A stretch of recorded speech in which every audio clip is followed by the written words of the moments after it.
Everyone, thanks for coming. You know who I am.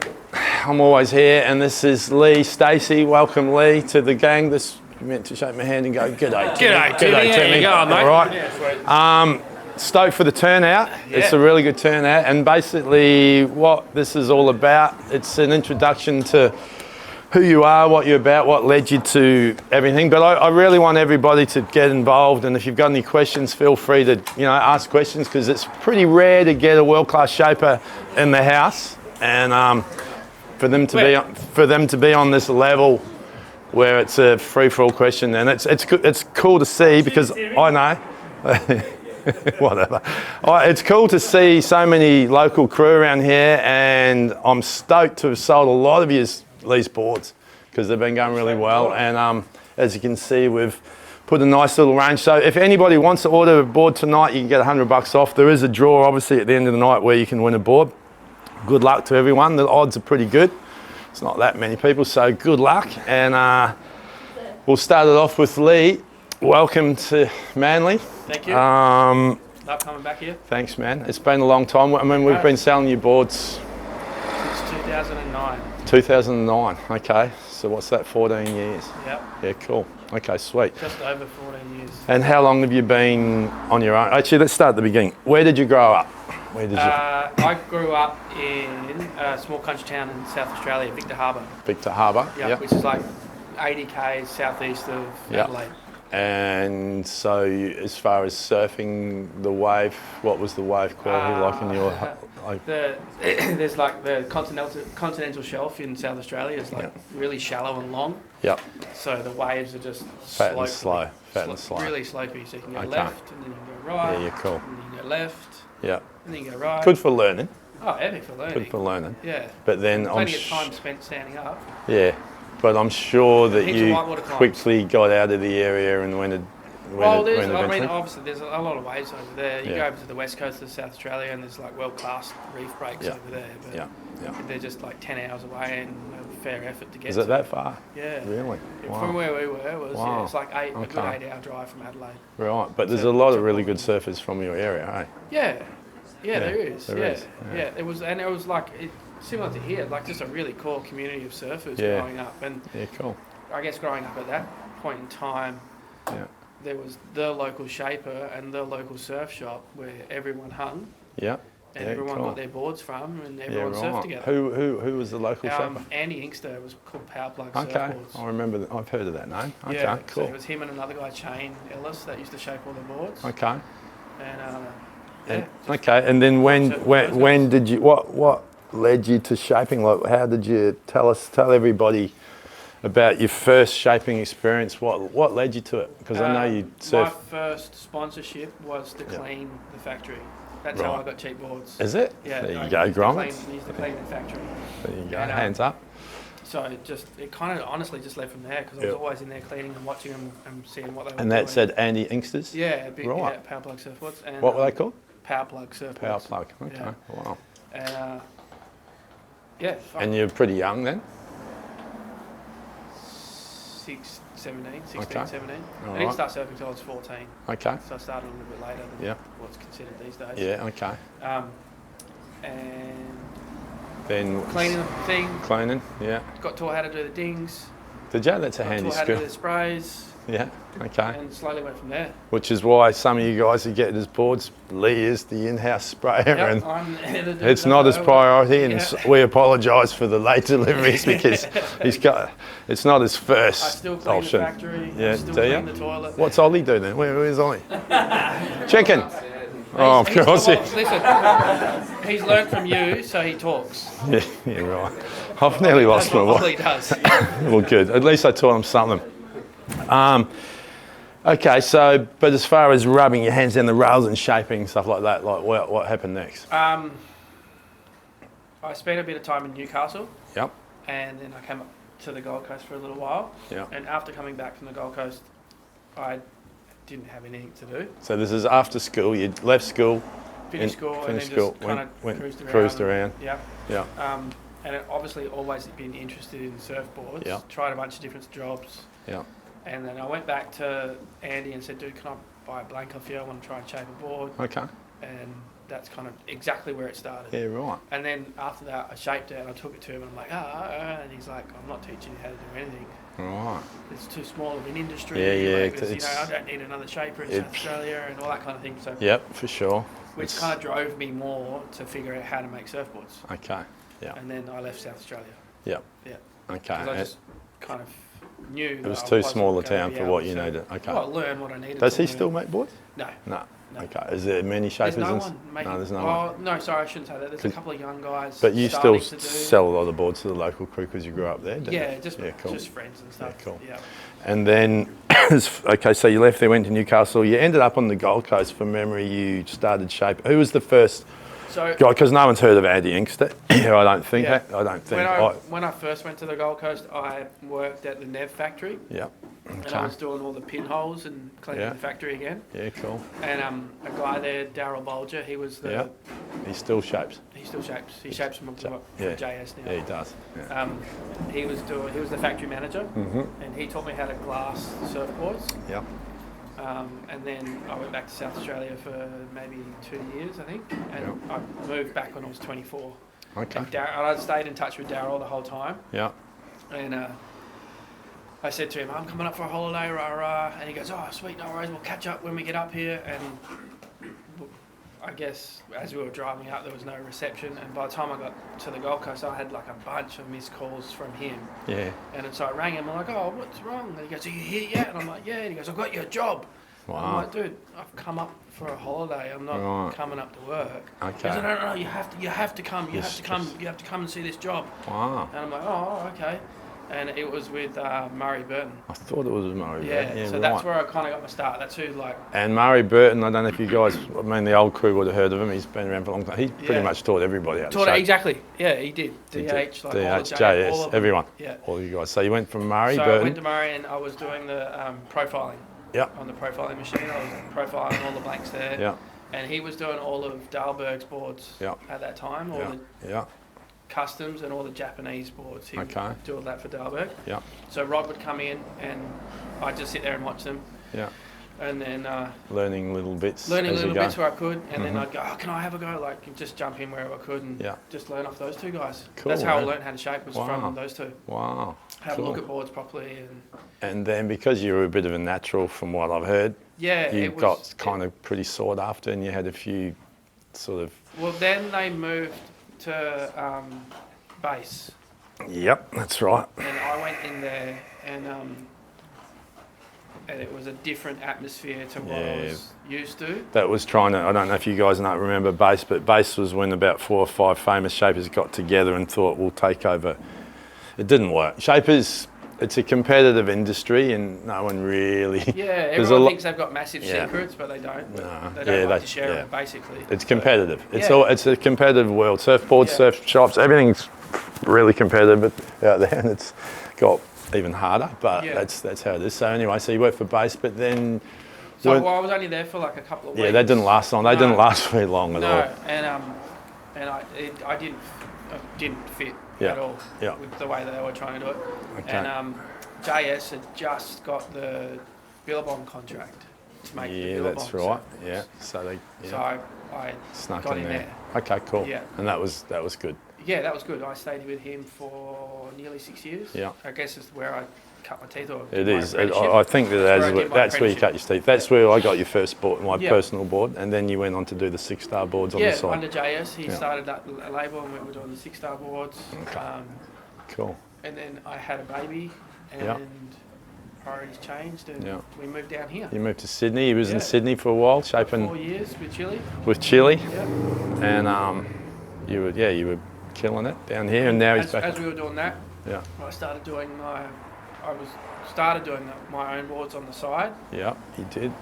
And eventually, I guess, got confident enough to step do your own label. Yeah. And then came your first logo, the little Gundam. The Gundam. Yeah. Which was from the Japanese manga cartoon. It is called Gundam. Right. It's massive over there. Okay. Like, absolutely entrenched. In Japanese culture. Cool. And the Gundam was like a mechanised robot, and it had a human pilot sitting in it. Yeah. like Yeah, right. steering it or directing it. Yeah, to whatever. okay. And that was sort of my metaphor for why I had it. Okay. Was because I was the dude shaping the board, like telling you where to go and what to do and all that kind of thing. Okay, that cool. was, like, yeah, that's why I used that logo. Yeah, cool. Yeah. It was a good logo. Yeah, it was different. All right. So, in your existence of being a surfer, who do you think, when someone laid down an order for you and said, "I want a board," who were you the most excited about when going, "Chad, someone wants a board"? Like who were you like going, "Wow, I can't believe he wants a board off me"? The funny one, the first funny one was the tennis player. The tall tennis. The Greek one, Philippoussis. Yeah, Philippoussis. Yeah, That was really. the first one. I was like, Yeah. someone right. wants to surf one on me. Yeah, right. Okay. He was the first one. I was like, oh, that's a bit different. Yeah. Okay. As far as like a name goes. Yeah. But then I guess like because I'd been around the JSs The and, Scud. and all those sorts of guys all the time, I'd met a bunch of All the team guys were getting Yeah, boards, I and bet you all would the have shaped and I quite a was few of them shaping a for lot them. of them Yeah. at that point. Yeah, Okay. like the Dusty Paynes and Yeah. all those young kids were getting boards. Yeah. And I just built relationships with them. Yeah. Cool. That was always exciting. Yeah, it would have been fun. Yeah, it was Because always that's really putting that's exciting. that when you have to make a board for Dusty Payne. I think you made a few for Andy maybe or whatever. I shaped a few for him. Yeah, but if you're making the board for them, you sort of there'd be a bit of pressure on you for it to perform. Yeah. Do you know what I mean? So Generally, they're the ones that don't work. The ones that work really well are the ones you don't have to think about, that just kind of come off. Yeah, the natural ones. Yeah, come out easy. You're like, oh, that was a bit quick. Like it. Yeah. The more relaxed you are, I Yeah. think the better you do everything. Yeah.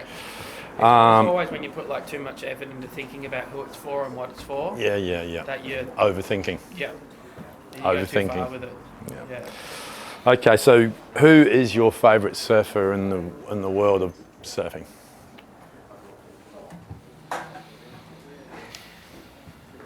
You can have a moment to think about this because it's That's a broad big range. question. It's a big question, but To I mean, it's hard to name one, but just at the The moment. first name that pops in my head is Machado. Okay. Yeah. Cool. Yeah. Yeah, right. Flowing and styly. He And, just has fun. Looks like yeah, he's he always does have having fun. Yeah, cool. Yeah, good Always answer. looks like he's having fun. Yeah. No matter what he's riding, Yeah, he true, always mate. looks like he's having fun. And all that old stuff of him in the Momentum generation, Yeah. like he would be ripping. Oh, he's as good as anybody in the Yeah. world, and you know what? He shapes now too. So. Yeah. And that's probably opened his whole world of. To, And like it's interesting that you say that, Lee, because Rob Machado's still an amazing surfer, but he's sort of ventured left field from performance shortboards, Yeah. as have as have you and a lot of Yeah. people, and drawing different lines and just enjoying surfing and riding the wave for what it is. You know, you grommets don't have to listen to this, and you're not anyway. But they don't want to. They just want to ride 5'2", 17 a quarter, and good on them. They're, you know. but like when you get a bit older, and you want to like catch waves and have fun and enjoy what you're doing. Yeah. He makes it look effortless. He does, and he's doing really well. Yeah, from makes that. it look And I effortless. think he's having more fun now than he was when he was competing because it's a 100%. pretty hard drill. I have way more fun these days surfing, cool. riding different boards than I used to. I mean, that's all I've been riding Yeah, sick. the last Cool. like 6 months. Yeah, unreal. It's Unreal. It would be pretty amazing to shape your own boards and go surfing. Eh, boys? I'd be stoked to do that. Pretty special. Okay. What else am I going to ask you about? So, okay, on that note, as far as our shop goes, everybody knows what we sell. We pretty much sell the best brands in the world. I think if anybody says there's a brand that we haven't got that's pretty amazing, I don't think. I mean, we've got it. You know. Yeah. And a lot of our sales are high performance shortboards. All the Groms want them. Old Groms want them. Everybody wants high performance shortboard because they want to surf like Ethan Ewan or Philip Sleet or whatever, but let's be honest, no one can. But good on us. We might as well drink, you know, whatever. It's performance surfing is always it keeps you young. It's what you want to do, you know. But it's a very competitive space because.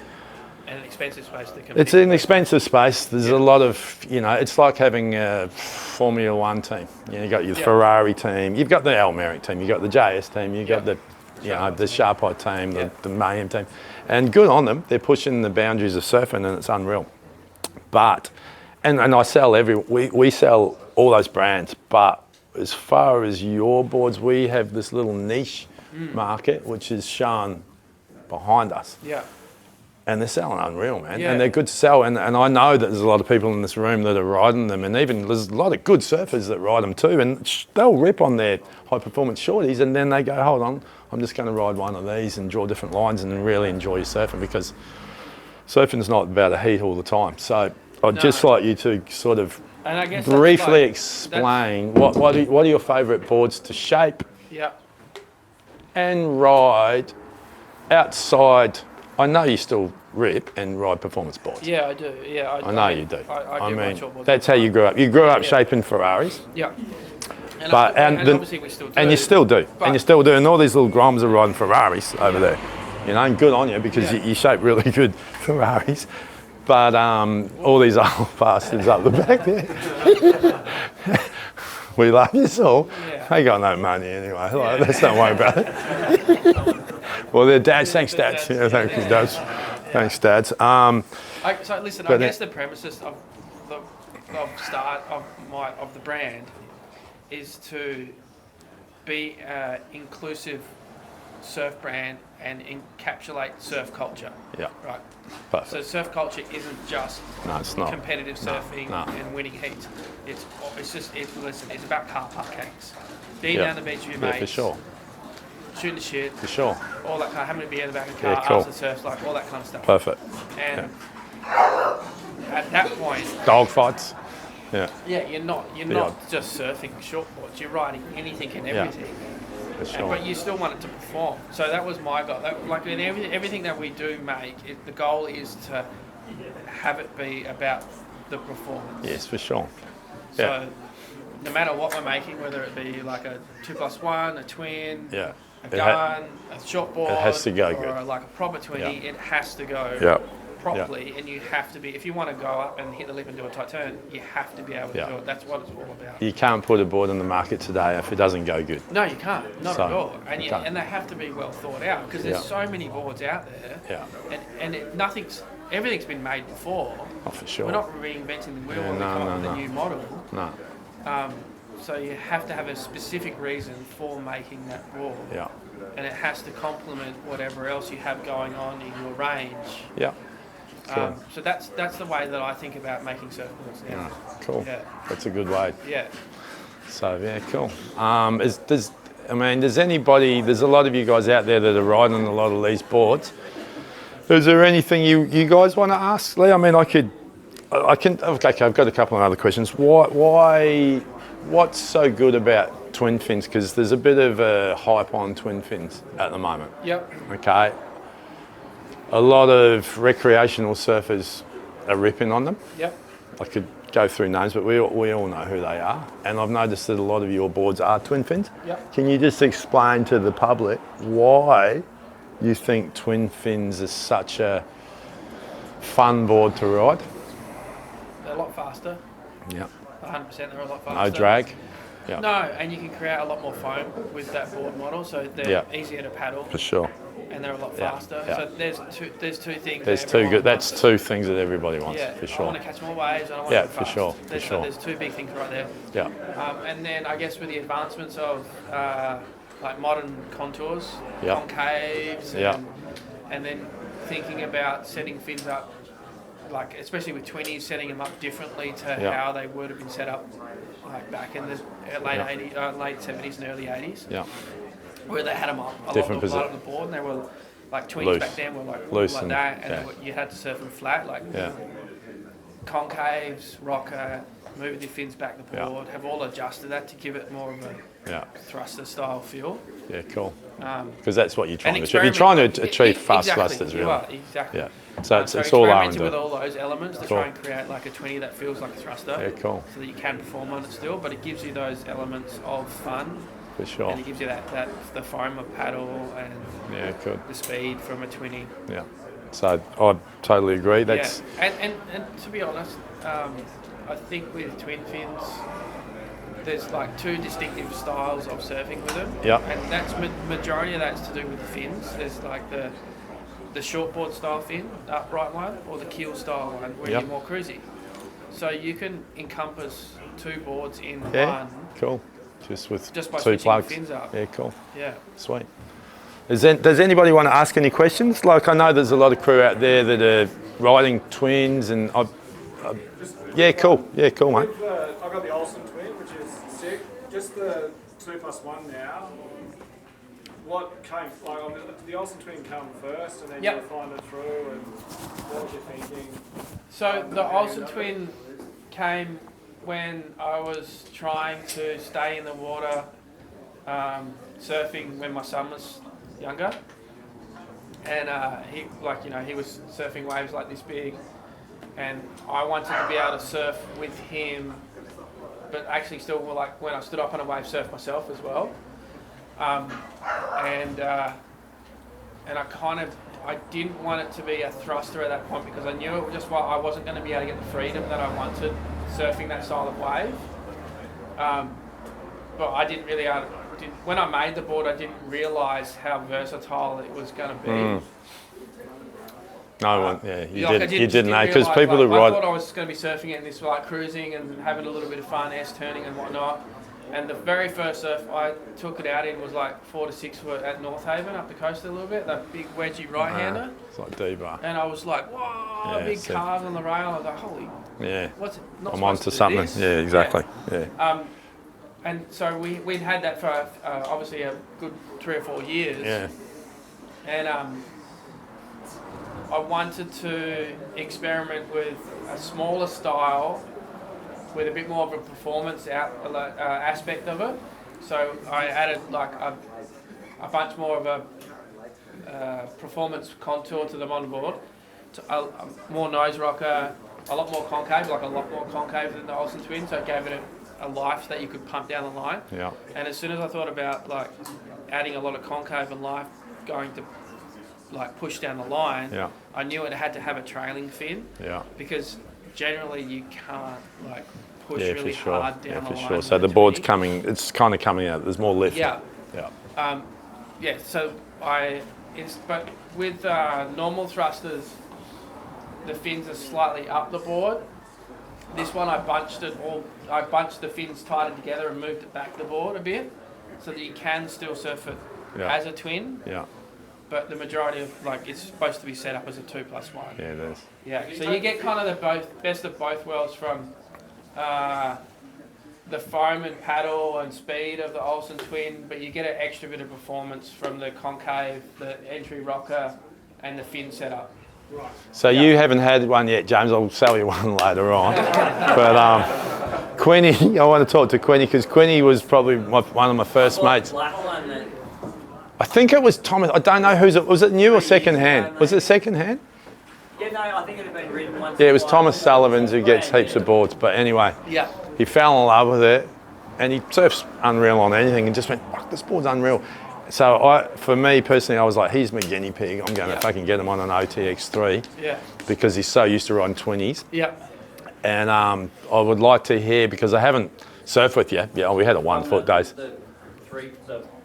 Yeah. So I tried it as a 20, and it's a little bit skatey. Too slidey. Yeah, you can't really. So you need the back fin, eh? Yeah. But with the trailer, it's sick. Yeah. You still get that speed, and it never ever spags out. Yeah. Like with the trailer. Cool. So it feels a lot more like a performance style surfboard. It's a completely different feel to the 100%. Yeah. You still can draw those 20 kind of lines. Yeah. So I think it's a great board for you guys out there that have got Olsen twins and you love them. I think it would be unreal to sample into the OTX3. For shortboarders that go, no, I'm too young, I don't want to ride a mid-length. There's a few out there that I can see. I think you could ride the OTX3 and enjoy the benefits of that too, because it's got more glide than the shortboard. Like riding a shortboard in real shit waves, it's a lot of effort. Having that little bit fuller nose just glides. Yeah. You know, and then you got the twin fins, they're loose, man, and the pintail holds in, so not really heavy. Even though it's got like a lot of foam in the middle, it's still got the pinch rail of the Olsen twin. Has it? Yeah, okay. So it still knifes really easy, and when you get the rail in the water, it stays in the water, it doesn't bounce back out. Yeah, cool. Yeah. I mean, it's relatively new, but every single customer I've sold one to has loved it. Yeah. And every single customer, hands up who's got an Olsen twin who likes it, by the way. It's pretty good. It's pretty good. There's a few people not listening to me up the back. They've all got one. But But there's a lot of crew up the back that have got them, but, you know, but anyway, I suppose we don't really need to talk too much anymore because, you know, attention. One more. Out of all your boards, if you wanted a one board quiver for like Indo, what would you take? Labrat 2. Yeah. The Labrat 2? Yeah. Right, but that's a full short board. That's a short board though. Not. I don't think you would take that though. No. But that's what. That's but what, out of my range, that's Yeah. what I call the one board travel quiver. Yeah. For getting barreled on. Yeah. All right. Well, we're going to draw the surfboard. That's what we're all here for, you frothers. But thanks for listening. And was it good? Cool. Sweet. Good work.